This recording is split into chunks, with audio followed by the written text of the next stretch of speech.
Oh, man, turn the hell!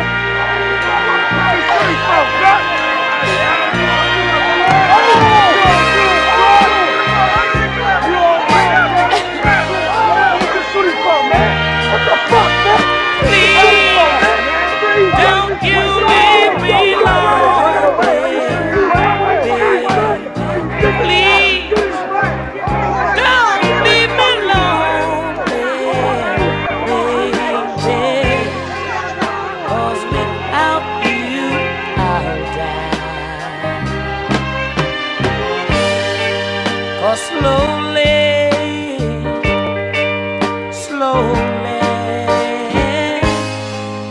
I feel your love is fading.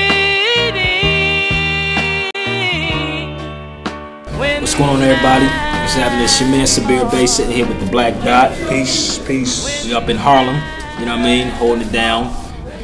Recently this happened, I think it was August the 16th, right? August 16th in San Francisco. San Francisco, I believe it was like 6 cowardly cops shot down a brother for running from not paying a bus fare. $1.25. $1.25. That's how much a black person's life is worth. $1.25. One thing I want to say before we even get started is that we need to stop talking about a police brutality piece. We got to start talking about police terrorism. That's right. Because there's no such thing as, and I'm going to repeat that, police terrorism. Because there's no such thing as police brutality in law. There's no such term called brutality in law. It doesn't exist. So this goes out to all these politicians.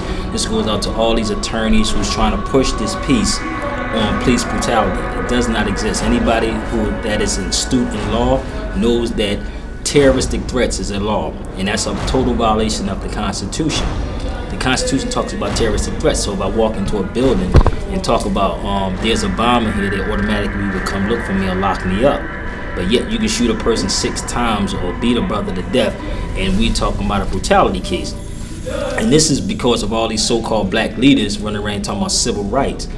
And civil rights is not human rights. When you take a person's life, that is a human rights violation. And even dealing with Barack Obama, man, yes, sir. He's over other countries talking about human rights violations, but when he get back to the United States, he's talking about civil rights. You people, because letting you know that blacks don't even have no rights. Now, some people may argue with Sabir and say, no, but you got to have the same issue, the civil rights, before you have human rights. No, human rights is human rights. Human rights is human rights all day long. All day long.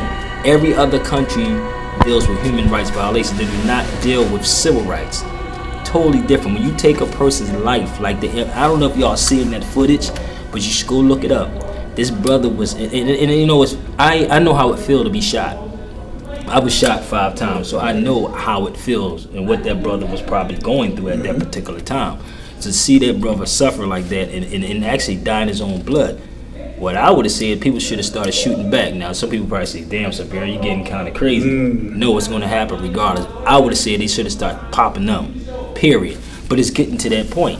But like I said, this is going out to all these politicians. I mean, stop pussyfooting around with our people and start taking these cats to, well, you know, international courts of law. Because it's not brutality. Brutality does not exist. You can look it up in Webster's. You can look it up in the law dictionary. And this goes out to anybody that's in any kind of law school. If you've been in law school for 50 years, 40 years, or 20 years, it does not exist. So get off that bandwagon of brutality. It's terrorism. We don't need no more marches.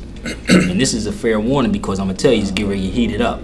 And also, just to add to that, when something of this magnitude happens and we don't respond in a just manner, which is, you know, putting in that work, it serves as an indicator of how dormant we have become watch something like that in HD. HD, yeah. Watch that, and then everybody just go back to their lives like everything is all good. And then people sat around, and that brother was trying to get up. You seen it? Yeah. His spirit, he was trying to get up, and they continued to just sit around and just let that brother perish like that. Man. And it becomes news for that day, and then it goes away, and then, you know, or we come out and blow some steam, like you said, with some marches or some nonsense, and then everybody goes back home, and it continues to serve as an indicator that we are not ready for war. Yeah, but they'll send in the Al Sharpton to pacify everybody. Of course. They'll send an Al Sharpton on one of these so-called Negroes. Oh, the Al Sharpton of San Francisco. Yeah, the Al Sharpton. They everywhere. You know what I mean? Whoever he is out there, he'll come through, quell the people down for a little bit, let them blow off some steam, and then everybody's gonna go home. And everything is everything. You know, again, we need to get rid of this, and I'm gonna keep saying we need to get rid of this brutality. It does not exist at all in law. Please, people, start reading this. Pick up a dictionary. Look these words. If it don't exist, man, in no book. But when you look up terroristic threats, you're gonna see where it talks about a constitutional violation. It talks about it in there. So we need to just take it from that part. Like Malcolm had the plan already back then, man. So yes, he talked about the difference between the human rights violation. Exactly. It's he like was running that in the '60s. Yeah, for some reason. Long time ago. Yeah, we fell asleep. For some reason, we fell asleep, and we you know, in the mid, you know, we got we got the brother. Come on in here, man. Talking about the brother just got shot down in San Francisco. Okay. Yeah. Was this brother active? You ain't hear about that one? No, I heard about the brother got hit, but I didn't hear anything. No, he passed away. But what happened? They actually trying to have a march or whatever, talking about police brutality. And I was just saying before you came in here, we got to get off this police brutality kick and get on terroristic threats, because that's what it is. Terroristic threats are constitutional. Yeah. And so this is why they always. I was trying to convey a message to Tech and Steel this weekend. You know, even about their lawsuits. You talking about the piece that happened in New York? Yeah, you know, I told them they got to go after the unions first and foremost, because the PBA is what protects the officers out here. You know, they got to go for their throat, and they got to do it under, like you said, a whole different dictate. We got to get rid of these. You know, it's funny because you have all the wrong people in the right places. You know what I'm saying? All the wrong people are in the right places. We don't get $60,000, $70,000, $80,000 for this. We do it because we know it needs to be done.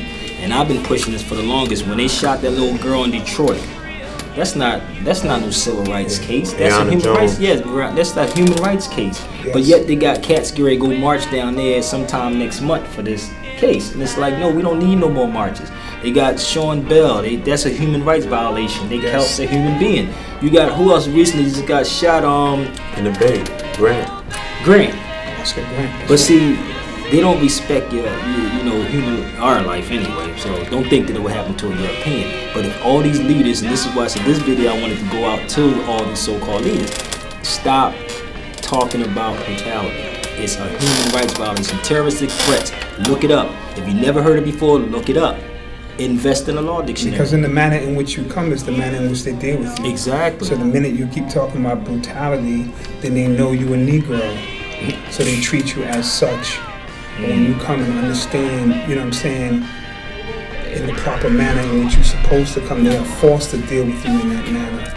And that's where we're losing a lot of these battles. Malcolm put you on to it in the 60s. He said we fight for human rights, not civil rights. You know what I'm saying? And they blew his top off, you know, for those exact reasons, because he was putting us up on game. You know what I'm saying? In a nutshell. So, again, the way we proceed with our actions is the way that they're going to deal with us on a regular basis. Yeah. You know, people get upset with me because I was saying, man, it's great. They better start popping back. Cassie was, Sabir, what are you talking about? Violence? No, what happens if somebody come in your house and do something to you? What are you going to do? I'm pushing their wig back instantly. Is it wrong? But they see, so they make it seem like we're wrong by what we're saying. Yeah, I mean, with the rapper dudes, you know, they're talking real tough on wax, and it's a lot of bodies, you know, stacking up, and you know, in the friendly shopper section of Walmart or what have you. But you're gonna have police run up in hip hop shows and all of that. Yeah, I heard about that. You know, whooping people out, like, yeah, you know, crazy. Somebody got to die. It don't gotta be in a literal sense, you know, like beat somebody to a pulp, but you know, y'all is partying 10 minutes early to ante up, ready to put it on anybody that got some shines on. You know what I'm saying? To open somebody's face on and look at you crazy. You know what I'm saying? You about to ragtag something and what have you. All this aggression that comes from the whole black on black situation, you know, quote unquote. You know what I'm saying? The whole suggestion that you might have to whoop a nigga out, it just gets people excited. But let that nigga have a